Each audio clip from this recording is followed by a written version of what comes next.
Good morning, family. I would love to be prepared for you and to have words that are set in place and read them from a paper because, sometimes I write things down. But most of the time, I get to come and visit with you. And so while I was walking around outside and trying to understand what the earth wanted, because that's why I made this outfit, made one for Julie, is a reflection of spring and earth and growth. And I found some friends. So this stick was out there in the garden all wet, laying there with tape on her. Isn't that fabulous? Isn't that amazing? Just came to help me walk out here. And this sacred water was just sitting in front of me on a table. My daughter got it for me, and we're all happy now because we got each other. A little wisdom sipping. And this sacred sage, where are you, Monique? Are you out here? Good morning again. I was telling my daughter this morning, I said, can't find any sage. I was just digging through pockets and everything looking, and Monique walked in and had a little touch of California sage. So with that, I want to say thank you to the ancestors here. Thank you to the nations that are part of this earth here that we are occupying and treading on and being hosted by on this morning. How lucky can we be as humans? How lucky can we be that these things that we take for granted, that fresh air from the rain, the winds that blow from the Mother Ocean, the food that's provided for us, a roof over our heads, artificial light, but maybe it came from solar energy with really good batteries that don't harm the earth and nobody,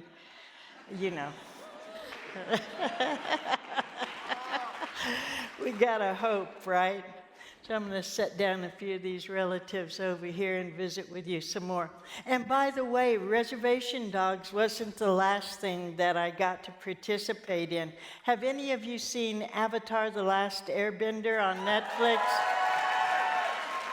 Gran here. Yeah, I got to play Gran for a change. I don't know why they keep putting me in these grandma spots,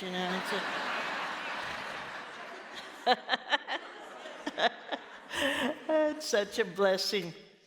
But things were taught to me in that way too, because everything is a learning thing. Everything. Today we get to learn together about so much.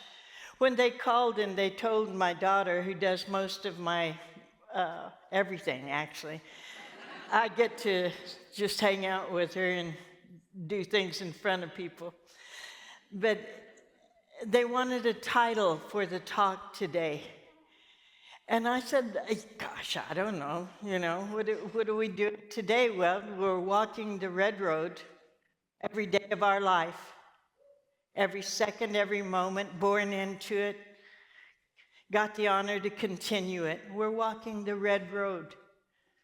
So we'll talk about walking the red road and what that means. And what does it mean? Well, it means that we're part of all of the elements. It's elemental.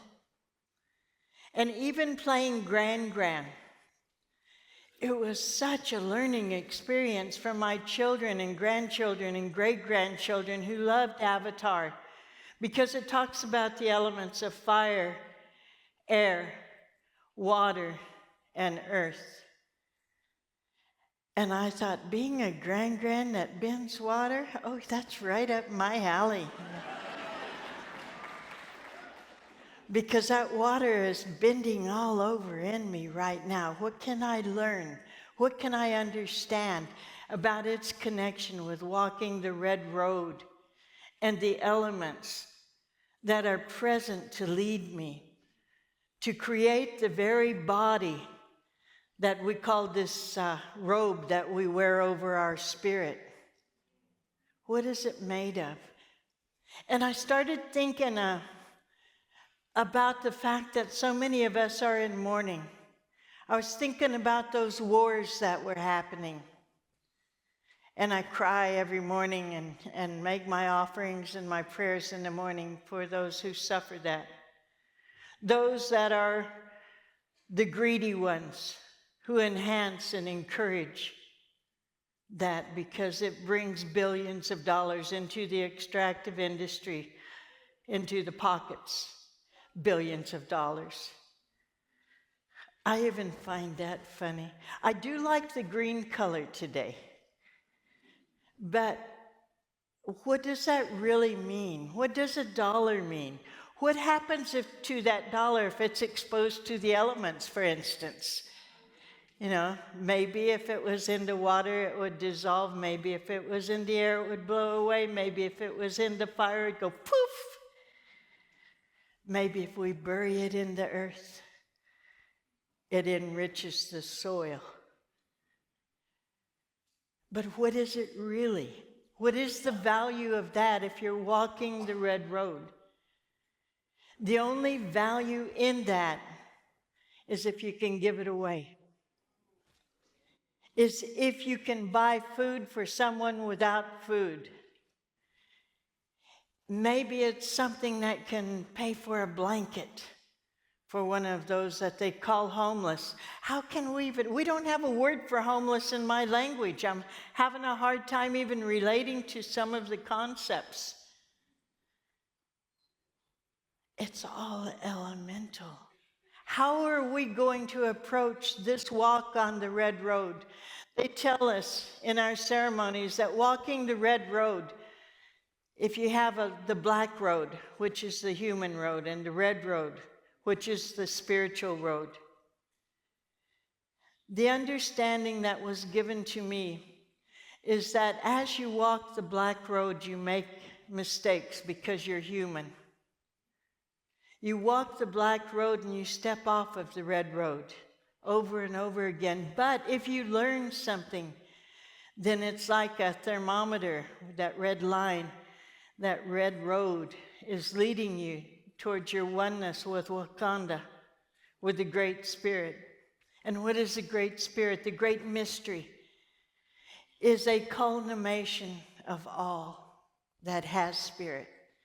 It's you and I, but we're just the tiniest hair as humans that make the Great Spirit. It is also those that stand like that tree stood, with roots in the ground, that grow the fruits, that grow the corn, that grow the avocados that man's now corralled into linear spots and linear lines, and we buy and sell those with that fake stuff. I've got a plastic card. It doesn't always work, but I've got a plastic card. And theoretically, and you're supposed to stick it into a little machine and it tells you things and you punch numbers in there and they give you stuff.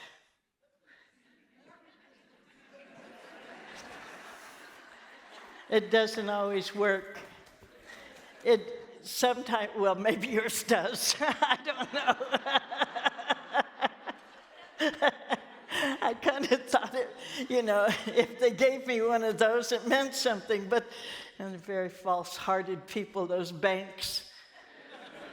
They want something in return every time.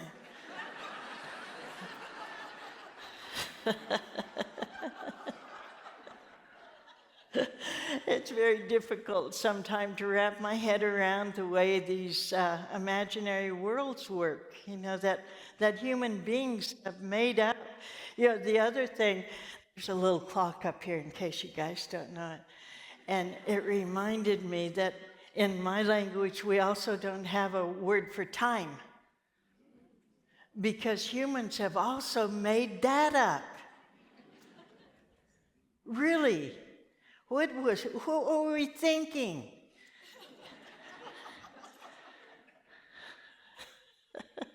My husband made me this beautiful beaded watch band one time, and he said, I know you've been admiring these beaded watch bands, so I'm gonna bead one for you. And I was thinking, yeah, right, like I really pay attention to a watch.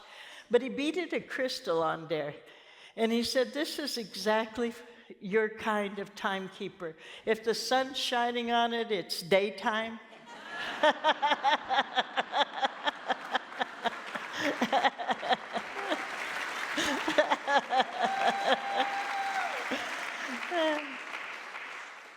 But it's relevant in these particular terms right now.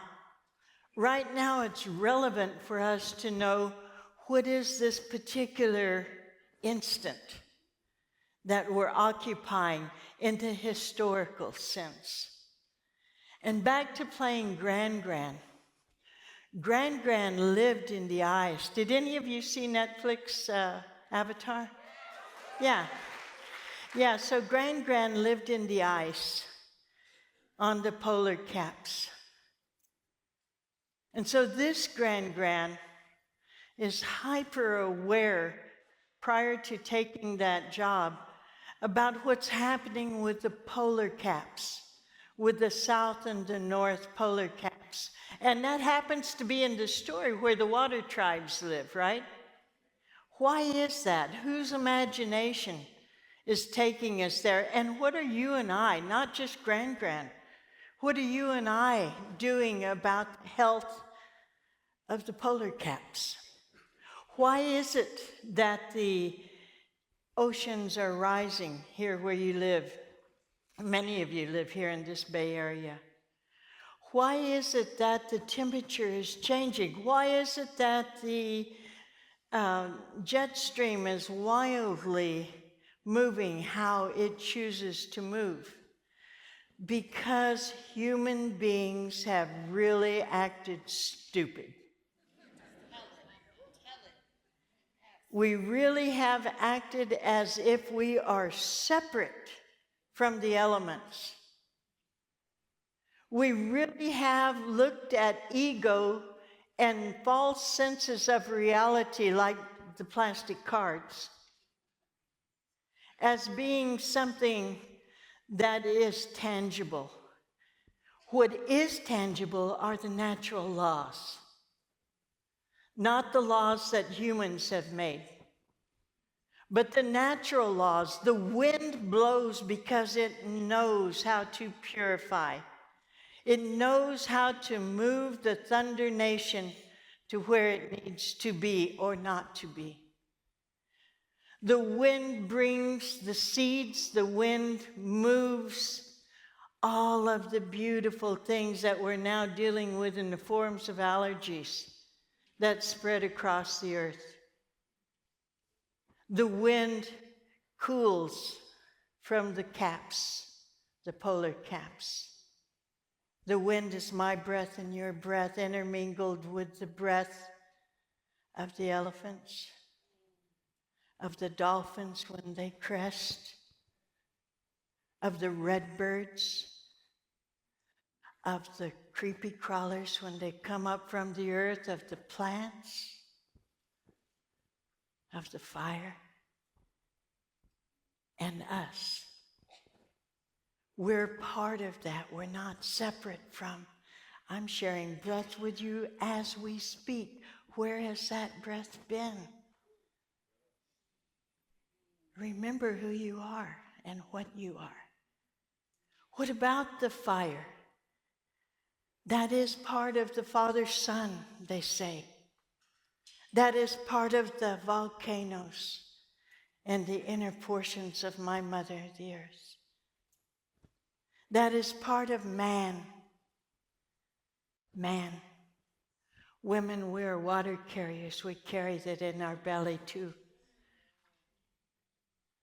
When life comes, man has always been in our culture the one to tend the fire, to care for the fire. What does the fire do? It is responsible for purification.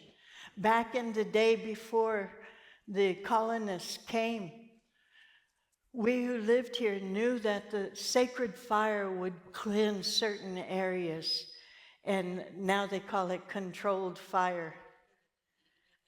But for us, it was a relative that sometime needed to be moving in different directions in order to be able to bring health back to all of the relatives, no matter what they were. And things were done in a good way, in respect for the sacred fire.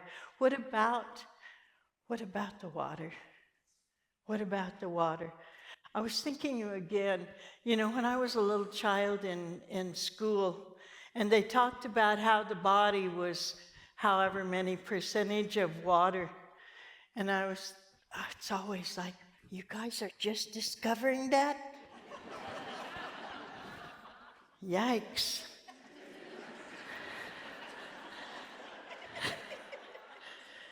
So they talk about plants giving off a certain kind of thing, and humans breathe it in and then they give it back.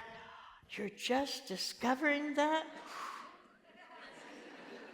Wow. Those are my relatives. God, you're just calling them out ugly. It's a different world. It was a different world, but I felt like in many ways science is beginning to catch up to indigenous knowledge. It's beginning to understand through quantum physics that life is in everything, that the sacred rocks themselves, the stone people, contain fire, air, water, and earth. All things are connected. We cannot do carbon trading and buy and sell the air anymore, and we can't let them do it anymore. Yeah. Such a mysterious thing to see how humans will manipulate. You think a grand-grand's the only water bender? What the heck? People are bending thoughts and values that don't make any sense. Water will flow. That's a natural law. You put a dam up there, it's going to bust it down. That's the natural law. The wind will blow, it will be larger tornadoes. The earth will purify herself, and should humans get to hang out, it's because we started using these brains that are part of the great mysteries gifts for healing. That's what we use it for. And if we don't, the earth with a shrug of her shoulder can shake us free. We have to honor the natural laws. We have to realize that same thing as we keep hearing each other say. We're not protecting nature, this thing called environmentalism. Oh my, aren't we grandiose as environmentalists, right? We are nature protecting itself. We are nature protecting itself. So think about just a simple thing. What about when your body goes back to the earth and you're ready to be recycled? What happens to that human body? It dehydrates, right? The water leaves it. You're part of that water. The fire leaves it. The body gets cold, right? The air leaves. So that breath that you're sharing is not there anymore. And what happens to this magnificent gift of mystery? It simply goes back where it belongs, within the one true mother that we all share, the Mother Earth. And we get to start again if we're lucky, and bring our spirits back into a place that we can say honorably, we were part of that change. We took to the streets, we voted, we demanded, we created, we prayed. And now the 7 generations beyond us are going to look at us as the ancestors who understood that it was time to rebalance in every way, and that we took action and made that happen for them. Yeah, that's us.